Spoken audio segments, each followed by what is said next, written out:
YouTube channel create ಮಾಡಿ ಅದರ ಮೇಲೆ ನೀವು ವರ್ಕ್ ಮಾಡಿದ ನಂತರ ಈ ತರದ ಒಂದು ಮೇಲ್ ನಿಮಗೆ ಬಂದ್ರೆ ತುಂಬಾನೇ ಖುಷಿ ಆಗುತ್ತೆ. ಯಾಕಂದ್ರೆ ಈ ಮೇಲ್ ನಿಮಗೆ ನಿಮ್ಮ ಚಾನಲ್ ಮಾನಿಟೈಸ್ ಆದ್ಮೇಲೆ ಬರೋದು. ಮೊದಲಿಗೆ ಚಾನಲ್ ಸಬ್ಸ್ಕ್ರೈಬ್ ಆಗಕ್ಕೆ 1000 ಸಬ್ಸ್ಕ್ರೈಬರ್ ಹಾಗೂ 4000 ವಾಚರ್ಸ್ ಬೇಕಾಗಿತ್ತು. ಆದ್ರೆ 2023ರಲ್ಲಿ ಯೂಟ್ಯೂಬ್ ಅವರು ಆ ಕ್ರೈಟೀರಿಯಾನ ಕಡಿಮೆ ಮಾಡಿ 500 ಸಬ್ಸ್ಕ್ರೈಬರ್ ಹಾಗೂ 3000 ವಾಚರ್ಸ್ ಅಥವಾ 30 ಲಕ್ಷ ಶಾರ್ಟ್ ವ್ಯೂಸ್ ಗೆ ಮಾಡಿದ್ರು. ಸೊ ಈ ಒಂದು ವಿಡಿಯೋದಲ್ಲಿ ನಿಮ್ಮ ಚಾನಲ್ ಮಾನಿಟೈಸ್ ಆದ್ಮೇಲೆ ಯಾವೆಲ್ಲ ಇಂಪಾರ್ಟೆಂಟ್ ಸೆಟ್ಟಿಂಗ್ ನ ನೀವು ಆನ್ ಮಾಡ್ಕೋಬೇಕು, ಹಾಗೆ ಯಾವ ತಪ್ಪುಗಳನ್ನ ನೀವು ನಿಮ್ಮ ಚಾನಲ್ ನಲ್ಲಿ ಮಾಡಬಾರ್ದು ಅಂತ ಡೀಟೇಲ್ ಆಗಿ ತಿಳ್ಕೊಳ್ಳೋಣ. ಕೆಲವರಿಗೆ ಆ ತಪ್ಪು ಏನಿದೆ ಅಂತ ಇನ್ನೂ ಕೂಡ ಗೊತ್ತಿಲ್ಲ, ಯಾಕಂದ್ರೆ ಅದ್ರ ಬಗ್ಗೆ ಅಷ್ಟೊಂದು ವಿಡಿಯೋಸ್ ಯೂಟ್ಯೂಬ್ ಅಲ್ಲೂ ಇಲ್ಲ. ಸೊ ಆ ತಪ್ಪುಗಳನ್ನ ಮಾಡ್ಬಿಡ್ತಾರೆ, ಚಾನಲ್ ಡಿಮಾನಿಟೈಸ್ ಆಗುತ್ತೆ, ಅದಲ್ಲದೆ ಆಡ್ಸೆನ್ಸ್ ಅಕೌಂಟ್ ಕೂಡ ಡಿಲೀಟ್ ಆಗುತ್ತೆ. ಆ ತಪ್ಪು ಯಾವುದು, ಯಾಕೆ ಆಡ್ಸೆನ್ಸ್ ಅಕೌಂಟ್ ಡಿಲೀಟ್ ಆಗುತ್ತೆ ಅಂತ ಈ ವಿಡಿಯೋದಲ್ಲಿ ನಿಮ್ಗೆ ಗೊತ್ತಾಗುತ್ತೆ. ವಿಡಿಯೋನ ಎಲ್ಲೂ ಸ್ಕಿಪ್ ಮಾಡದೆ ಕೊನೆ ತನಕ ನೋಡಿ, ಯಾಕಂದ್ರೆ ವಿಡಿಯೋ ಕೊನೆಯಲ್ಲಿ ನೀವು ಎಲ್ಲಾ ಸೆಟ್ಟಿಂಗ್ ನ ಸರಿ ಮಾಡಿದ್ರು ನಿಮ್ಮ ಆಡ್ಸೆನ್ಸ್ ಅಕೌಂಟ್ ಅಲ್ಲಿ ನಿಮ್ಮ ಅರ್ನಿಂಗ್ ಹೋಲ್ಡ್ ಆಗುತ್ತೆ. ನೀವೇನ್ ಅರ್ನಿಂಗ್ಸ್ ಮಾಡಿರ್ತೀರಲ್ಲ ಅದು ನಿಮ್ಮ ಬ್ಯಾಂಕ್ ಅಕೌಂಟ್ ಗೆ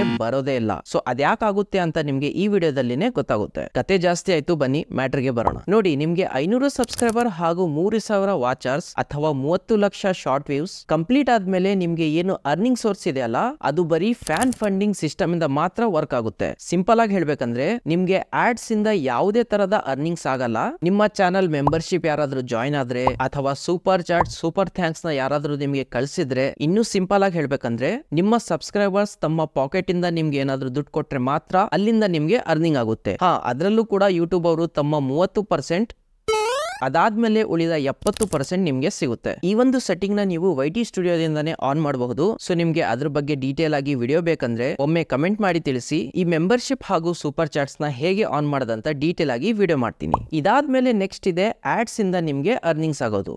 ಇದೇ ನಮ್ಗೆ ಬಿಳಿ ಆನೆ. ಇದು ನಿಮ್ಗೆ ನಿಮ್ಮ ಚಾನಲ್ ನಲ್ಲಿ 1000 ಸಬ್ಸ್ಕ್ರೈಬರ್ ಹಾಗೂ 4000 ವಾಚರ್ಸ್ ಕಂಪ್ಲೀಟ್ ಆದ್ಮೇಲೆ ಸಿಗುತ್ತೆ. ಈ ಒಂದು ಆಪ್ಷನ್ ನ ನೀವು ಮ್ಯಾನ್ಯುವಲ್ ಆಗಿ ನಿಮ್ಮ ಚಾನಲ್ ನಲ್ಲಿ ಆನ್ ಮಾಡಬೇಕು. ಏನಿಲ್ಲ, ನಿಮ್ಮ ಅರ್ನ್ ಸೆಷನ್ ಅಲ್ಲಿ ಹೋಗಿ ಅಲ್ಲಿ ವಾಚ್ ಪೇಜ್ ಆಡ್ಸ್ ನ ಆನ್ ಮಾಡ್ಕೊಳ್ಳಿ. ಸೆಕೆಂಡ್ಸ್ ಅಲ್ಲಿ ನಿಮ್ಮ ಎಲ್ಲಾ ವಿಡಿಯೋಸ್ ಮೇಲೆ ಆಡ್ಸ್ ಆನ್ ಆಗುತ್ತೆ. ನೀವು ಚಾನಲ್ ಸ್ಟಾರ್ಟ್ ಮಾಡಿದಾಗ ಯಾವೆಲ್ಲ ವಿಡಿಯೋಸ್ ಮಾಡಿದ್ರಲ್ಲ, ಅಂದ್ರೆ ಹಳೆ ವಿಡಿಯೋಸ್, ಅದರಲ್ಲೂ ಕೂಡ ಆಡ್ಸ್ ರನ್ ಆಗೋಕೆ ಸ್ಟಾರ್ಟ್ ಆಗುತ್ತೆ. ಇದನ್ನ ಆನ್ ಮಾಡೋ ಮೆಥಡ್ ನ ನಾನು ಯೂಟ್ಯೂಬ್ ಮಾನಿಟೈಸೇಷನ್ ವಿಡಿಯೋದಲ್ಲಿ ಡೀಟೇಲ್ ಆಗಿ ತಿಳಿಸಿದೀನಿ. ಆ ವಿಡಿಯೋ ಇನ್ನು ನೋಡಿಲ್ಲ ಅಂದ್ರೆ ಬೇಕಾದ್ರೆ ಈ ಡೀಟೇಲ್ಸ್ ಅಲ್ಲಿ ನಿಮ್ಗೆ ಸಿಗುತ್ತೆ. ಅದೇ ರೀತಿ ನೀವು ಶಾರ್ಟ್ ಫೀಡ್ಸ್ ಆಡ್ ಕೂಡ ಆನ್ ಮಾಡ್ಕೊಳ್ಳಿ. ಸೊ ಟೋಟಲ್ ಆಗಿ ಹೇಳ್ಬೇಕಂದ್ರೆ ಫಸ್ಟ್ ಲೆವೆಲ್ ಮಾನಿಟೈಸೇಷನ್ ಆನ್ ಆದ್ಮೇಲೆ ಮೆಂಬರ್ಶಿಪ್, ಸೂಪರ್ ಚಾಟ್ಸ್ ಹಾಗೂ ಸೂಪರ್ ಥ್ಯಾಂಕ್ಸ್ ಇಂದ ನಿಮ್ಗೆ ಅರ್ನಿಂಗ್ಸ್ ಆಗುತ್ತೆ. ಅದೇ ಸೆಕೆಂಡ್ ಲೆವೆಲ್ ಮಾನಿಟೈಸೇಷನ್ ಆನ್ ಆದ್ಮೇಲೆ ನಿಮ್ಮ ವಿಡಿಯೋಸ್ ಅಲ್ಲಿ ಆಡ್ಸ್ ಬರೋದ್ರಿಂದ ನಿಮ್ಗೆ ಅರ್ನಿಂಗ್ಸ್ ಆಗುತ್ತೆ. ಇದು ಕ್ಲಿಯರ್ ಆಯ್ತು ತಾನೆ? ಸೊ ಈಗ ಇಂಪಾರ್ಟೆಂಟ್ ಪಾಯಿಂಟ್, ನಿಮ್ಮ ಚಾನಲ್ ನಲ್ಲಿ ಮಾನಿಟೈಸ್ ಆದ್ಮೇಲೆ ಯಾವ ತಪ್ಪುಗಳನ್ನ ನೀವು ಮಾಡಬಾರ್ದು ಅಂತ ನೋಡೋಣ. ನಿಮ್ಗೆ ಆಲ್ರೆಡಿ ಈಗ ಗೊತ್ತಾಯ್ತು ನಿಮ್ಮ ವಿಡಿಯೋಸ್ ಮೇಲೆ ಆಡ್ಸ್ ಏನ್ ಬರುತ್ತಲ್ಲ, ಆ ಆಡ್ಸ್ ನ ಎಷ್ಟು ಜನ ನೋಡ್ತಾರ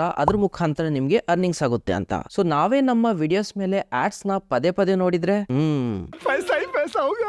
ಹಾಗೇನಾದ್ರೂ ಮಾಡಿದ್ರೆ ನಿಮ್ಮ ಚಾನಲ್ ಯಾವಾಗ ಹೋಗುತ್ತೋ ನಿಮ್ಗೆ ಗೊತ್ತಾಗಲ್ಲ. ಯಾಕಂದ್ರೆ ಯೂಟ್ಯೂಬ್ ಪಾಲಿಸಿ ಪ್ರಕಾರ ನೀವೇನಾದ್ರೂ ಆತರ ಮಾಡಿದ್ರೆ ನಿಮ್ಗೆ ಇನ್ವ್ಯಾಲಿಡ್ ಕ್ಲಿಕ್ ಆಕ್ಟಿವಿಟಿ ಅಂತ ಬರುತ್ತೆ. ನಂತರ ನಿಮ್ಮ ಚಾನಲ್ ಹಾಗೂ ಆಡ್ಸೆನ್ಸ್ ಎರಡೂ ಕೂಡ ಸಸ್ಪೆಂಡ್ ಆಗುತ್ತೆ. ಸೊ ವಿಡಿಯೋಸ್ ನ ಅಪ್ಲೋಡ್ ಮಾಡಿ, ಬಟ್ ಪದೇ ಪದೇ ಅದನ್ನ ನೋಡಕ್ ಹೋಗ್ಬೇಡಿ, ಅದೇನು ಮಿರರ್ ಅಲ್ಲ.